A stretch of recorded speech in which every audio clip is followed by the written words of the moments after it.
मुनिवर ज्ञानी लगे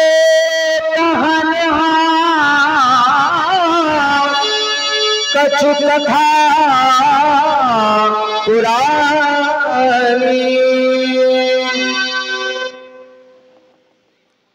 श्री हरि शरणम। धर्म की धुरी को धारण करने वाले धर्मज्ञ धर्मशील धर्मात्मा राम एवं राम के उरंतर में स्वच्छंद विचरण करने वाले सुमित्रा नंदन लक्ष्मण, तुम दोनों बंधु एवं हमारे साथ उपस्थित समस्त समुदाय एवं इस आतिथ्य भाव में लगे हुए महाराज जनक के समस्त कर्मचारी सहयोगी, आपने हमने पधारा हुआ यह संपूर्ण इस समुदाय ने भोजन किया।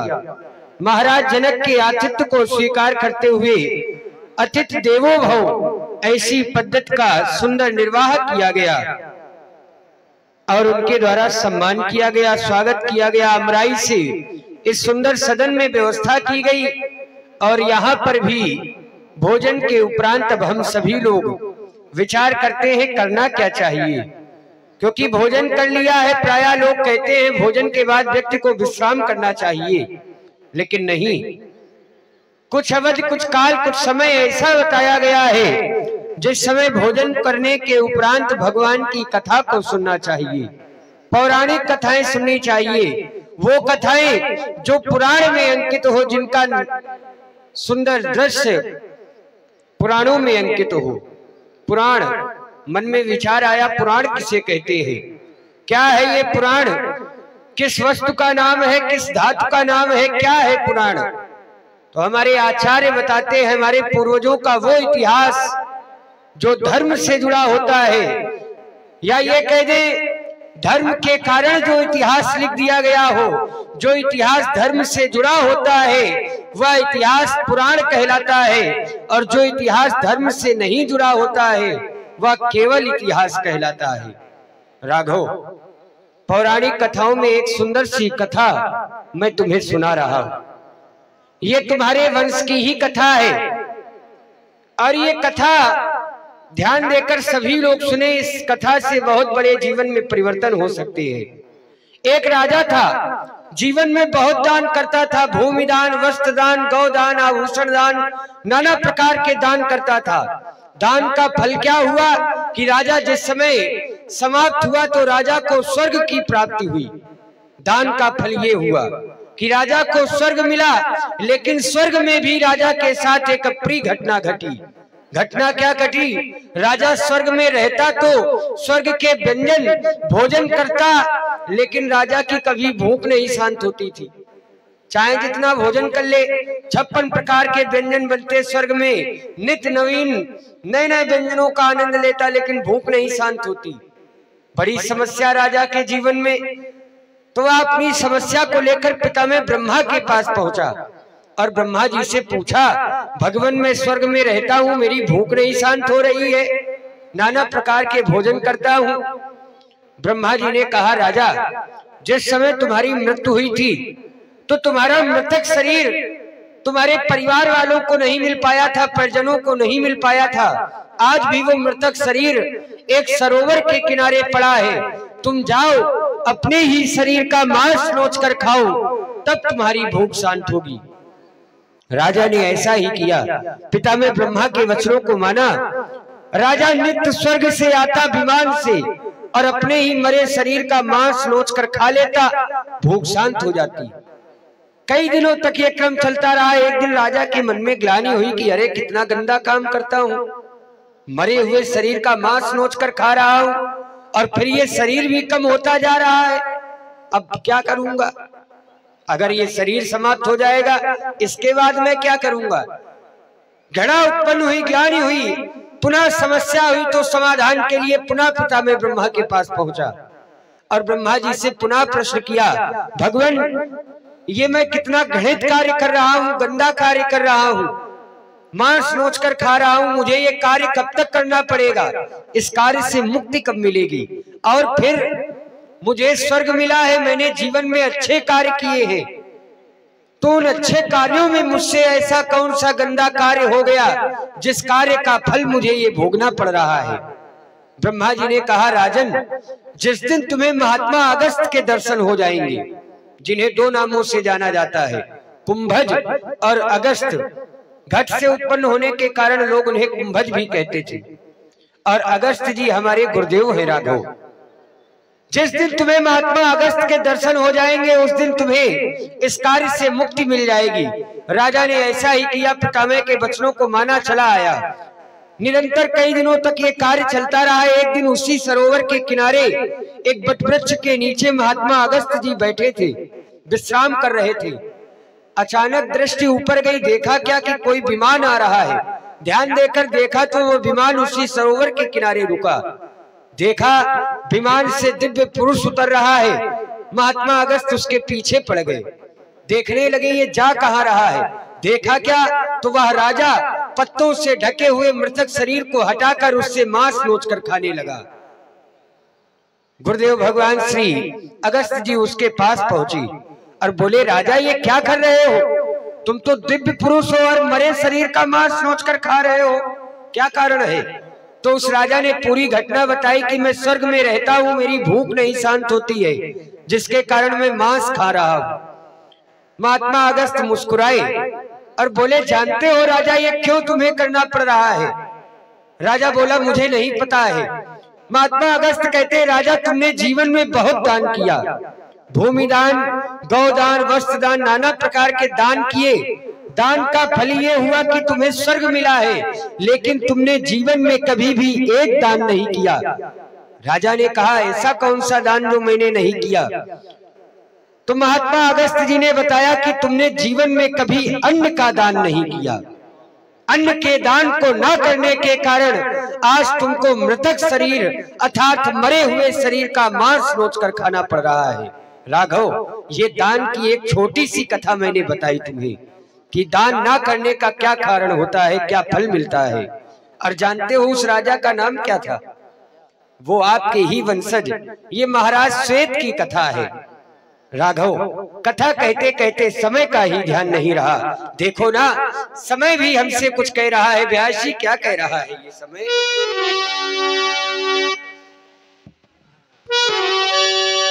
विगत दिवस गुरु आयसु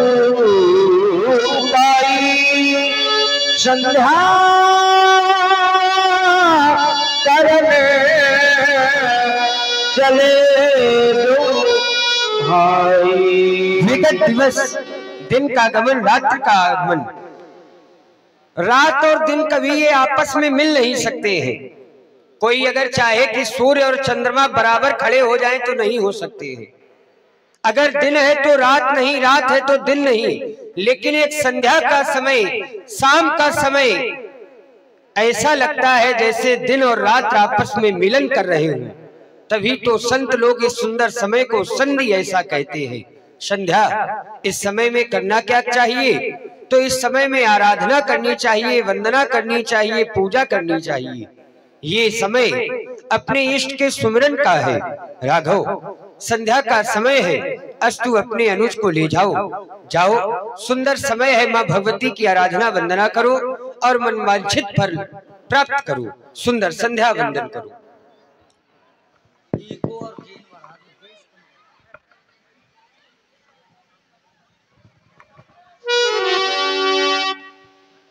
परम पूज्य श्री गुरुदेव भगवान के द्वारा आज हमें दोनों बंधुओं को माँ देवी की वंदना करने का आदेश प्रदान हुआ। क्या हम नित्य प्रति पूजा एवं वंदना नहीं किया करते थे?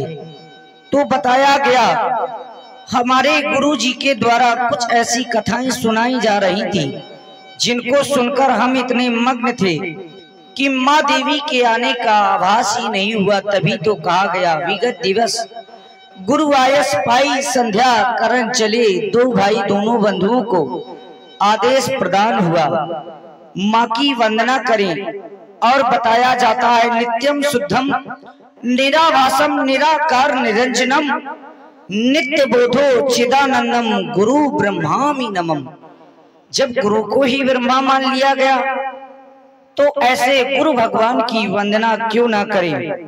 और बताया गया संध्या तो लोग करते हैं, लेकिन संध्या समय में संध्या करनी किसकी चाहिए, संध्या कितने समय करनी चाहिए और संध्या करने से हमें लाभ क्या होता है। कई व्यक्ति संध्या तो करते हैं लेकिन संध्या करने का ज्ञान ही नहीं होता। तो बताया गया संध्या 3 प्रकार की होती है, उत्तमा सूर सहजता मध्यमो लुप्त भास्करा कनिष्ठा तार कोपेता सायं संध्या तदा स्मृता। प्रथम कोट की वह संध्या कहलाती है जो सूर्य के सहित की जाए, मध्यमा लुप्त भास्करा। मध्यम कोट की वह संध्या कहलाती है जिस समय सूर्य भगवान अस्त हो गए हो, कनिष्ठा तार कोपेता सायं संध्या तदा स्मृता। तृतीय कोट की वह संध्या बताई गई जिस समय सभी तारागण आकाश मंडल में आ चुके हो।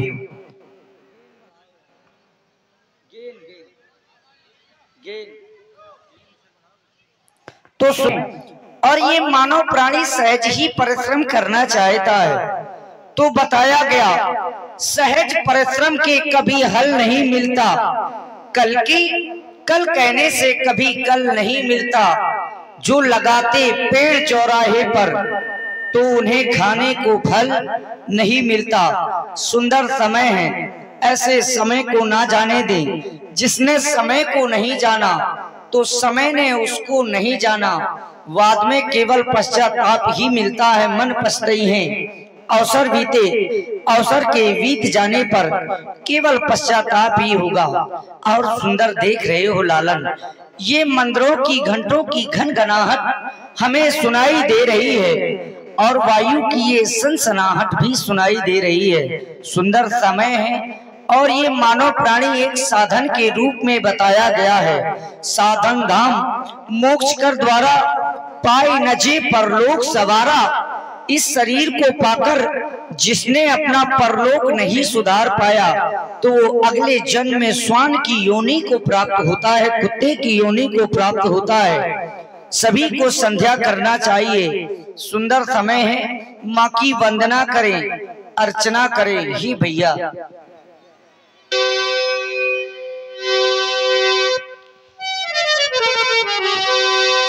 आप चलो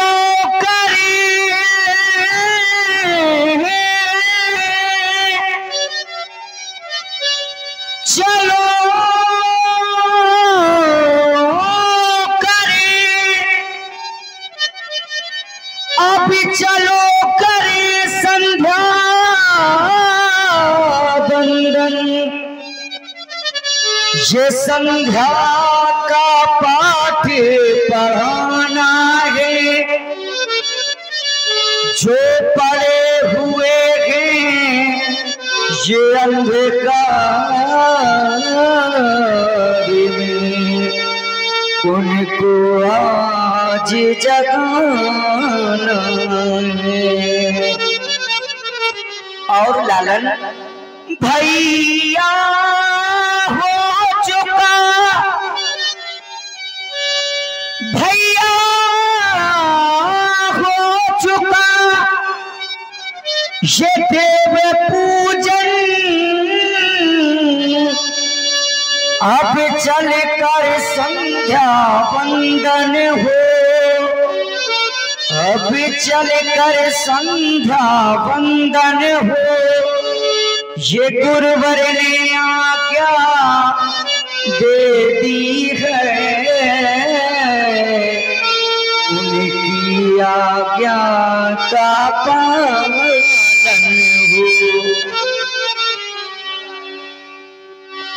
उनकी आज्ञा का पालन हो।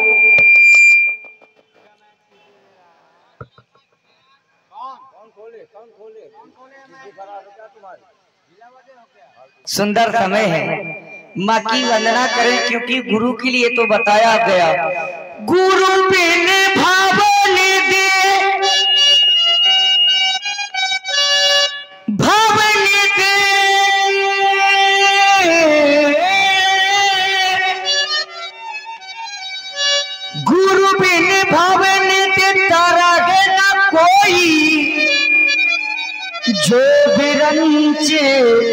शंकर सम होई। वह ब्रह्मा और शंकर जी के समान का भी है, तब भी उसका बिना गुरु के कल्याण नहीं है। आज तो हम ऐसे महर्षि और ब्रह्म ऋषि के शरण में हैं। चलो बंधु संध्या करें, बंधु संध्या करें।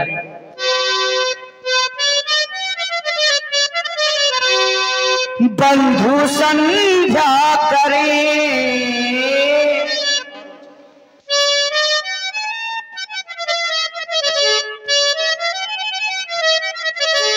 बंधु संध्या करें, शुभ घड़ी आ गई।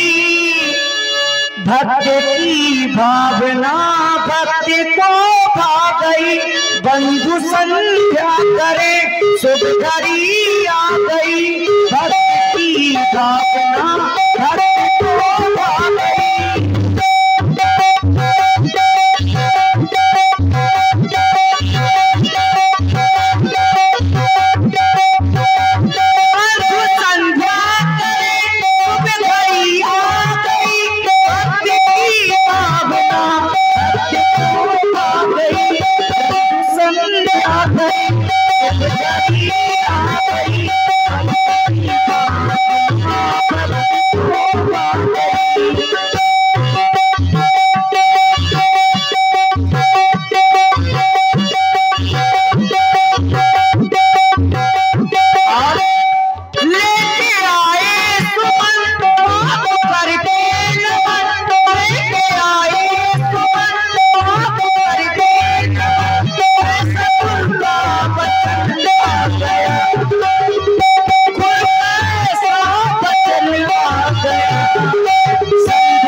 संध्या की पावन वेला है, कहीं देर हो जाएगी तो से सुस्त हो जाएगी।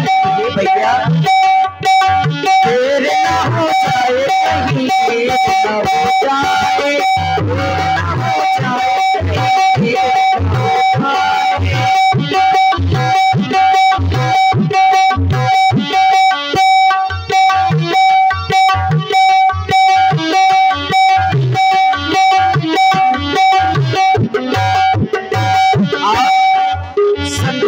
पावन वेला है, माँ की वंदना करें। संध्या की पावन वेला में, संध्या की पावन वेला में मेरे भैया के संध्या बंदन।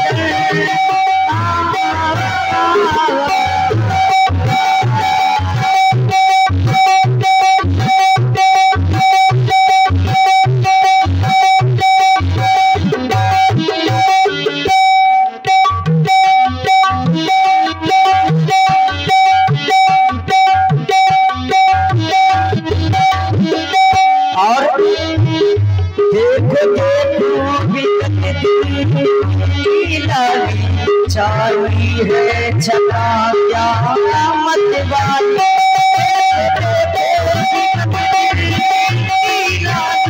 चाली है छटा क्या मत वाली। बहता है पवन का पावन का, संध्या जगत की प्रतिपाली।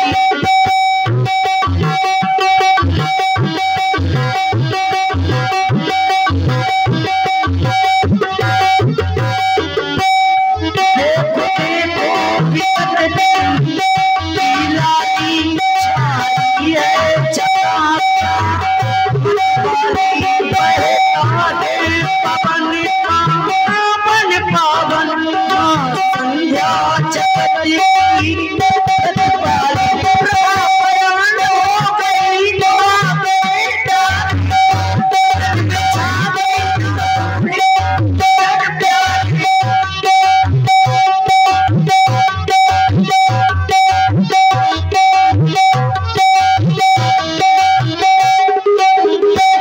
भैया देखो स्वर्णिम नभमंडल, भैया देखो स्वर्णिम नभमंडल, देखो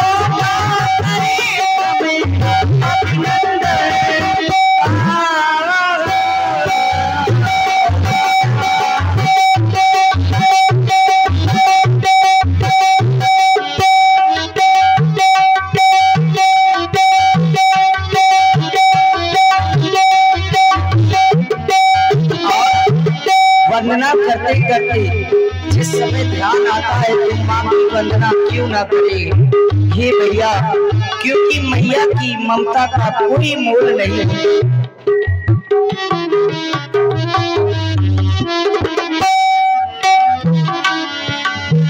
माँ का नाम, माँ का नाम, माँ का नाम, माँ का नाम, सांसों की माला में सुमरू में माँ का नाम, माँ का नाम।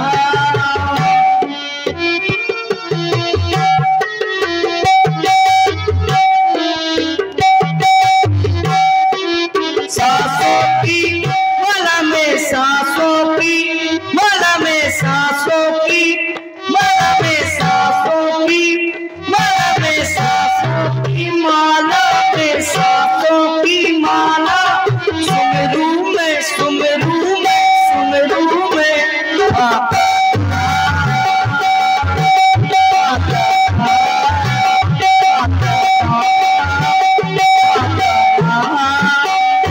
माँ का नाम। तुम भी वंदना करो। श्री गुरुदेव के द्वारा दोनों बंधुओं को आज भी यह आदेश दे दिया गया, माता की वंदना और उपासना करने के लिए। जिस समय गुरुदेव ने आदेश दिया उस समय हम दोनों बंधु गुरुदेव भगवान की सानिध्यता में सुंदर कथाओं का रसपान कर रहे थे। लेकिन गुरुदेव भगवान ने देखा, और जिस समय देखा तो चिंतन किया, हमारे यह जो दोनों शिष्य हैं इन्हें समय का कोई ज्ञान नहीं रहा, और यदि समय निकल गया तो फिर हमारा यह जो क्रम है वह क्रम आज छूट जाएगा।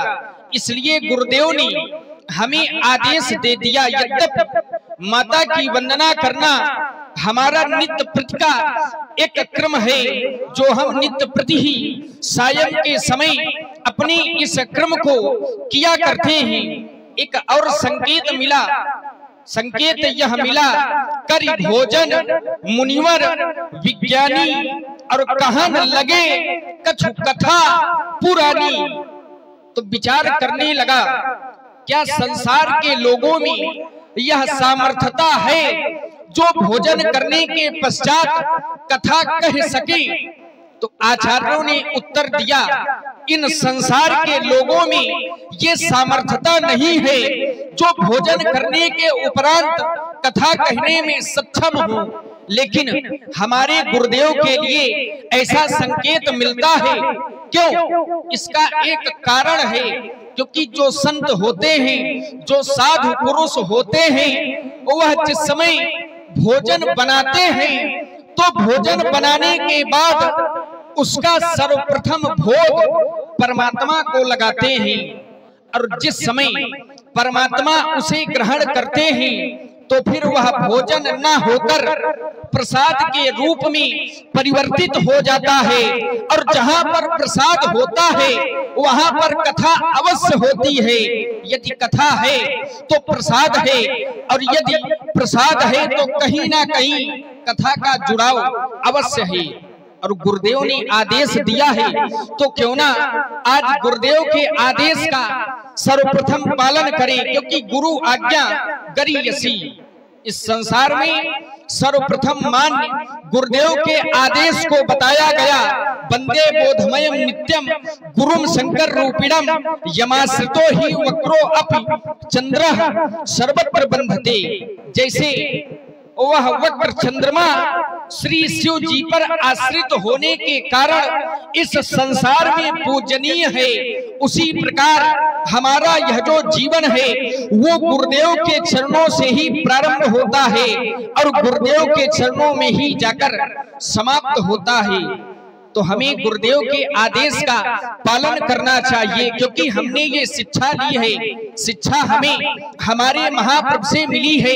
प्रातः काल उठकर रघुनाथा और मात पिता गुरु नावहि माथा। तो जिस समय हमने देखा तो हमने उस शिक्षा का अनुसरण किया, उस मार्ग का अनुसरण किया। और केवल हमें ही नहीं, संसार के जितने लोग हैं, वो चाहे पुत्र हो चाहे पिता हो, सबको इस मार्ग का अनुसरण करना चाहिए, क्योंकि हमारी संस्कृति यही कहती है। ऐसे समय में चले अपने आराध्य की आराधना करने के लिए। हे दीनानाथ, जय हो। इस सेवक की आराधना को स्वीकार करना, क्योंकि आवाहनम ना जानाम विसर्जनम पूजा विचेव ना जानाम क्षमताम सुरेश्वर मंत्रहीनम क्रियाहीनम भक्तिहीनम सुरेश्वर यत् पूजितम मया देव परिपूर्णम तदस्तु मे। बिछा दो आसरी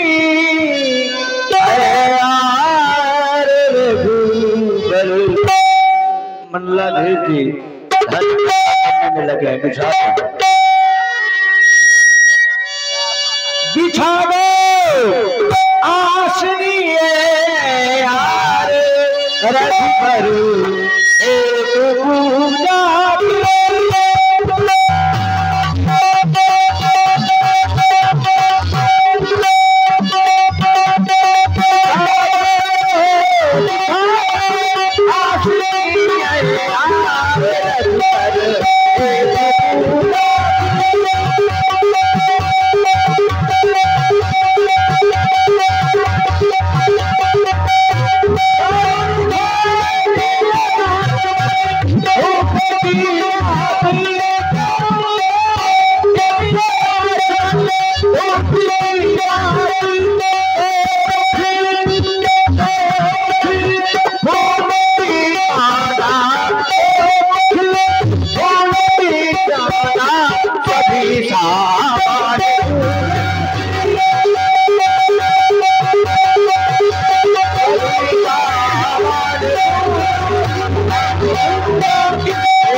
यही तो विशेषता है।